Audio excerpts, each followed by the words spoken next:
السلام علیکم ورحمۃ اللہ وبرکاتہ۔ جب نبی کریم صلی اللہ علیہ وسلم نے مکہ مکرمہ میں نبوت کا اعلان کیا تو اس سے پہلے تمام اہل مکہ آپ صلی اللہ علیہ وسلم کو صادق اور امین کہہ کر پکارتے تھے، اپنی ایمانتیں آپ صلی اللہ علیہ وسلم کے پاس رکھتے اور ہر معاملے میں آپ پر اعتماد کرتے تھے۔ لیکن جب آپ صلی اللہ علیہ وسلم نے توحید کی دعوت دی اور بت پرستی سے منع فرمایا تو تمام قریش مکہ آپ صلی اللہ علیہ وسلم کے سخت دشمن بن گئے۔ انہوں نے نہ صرف رسول اللہ صلی اللہ علیہ وسلم سے بلکہ ایمان لانے والے صحابہ اکرام رضوان اللہ تعالی علیہم اجمعین پر بھی ظلم و ستم کا پہاڑ توڑ دیا۔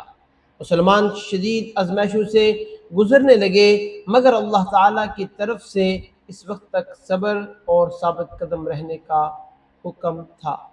جب ظلم اپنے انتہا کو پہنچ گیا تو اللہ تعالیٰ نے اپنے محبوب صلی اللہ علیہ وسلم کو مدینہ منورہ سے ہجرت کرنے کا حکم عطا فرمایا۔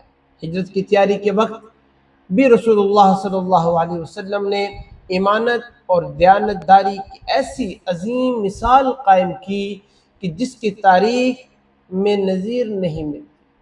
حالانکہ قریش آپ صلی اللہ علیہ وسلم کے خون کے پیاسے تھے، مگر ان کی ایمانتیں پھر بھی آپ صلی اللہ علیہ وسلم کے پاس محفوظ تھی۔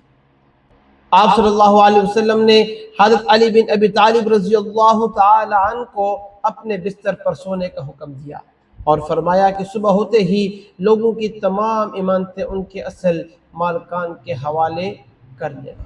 یہ منظر پوری انسانیت کو یہ سبق دے رہا ہے کہ مسلمان کی دیانتداری دشمن کے ساتھ بھی ختم نہیں ہوتی۔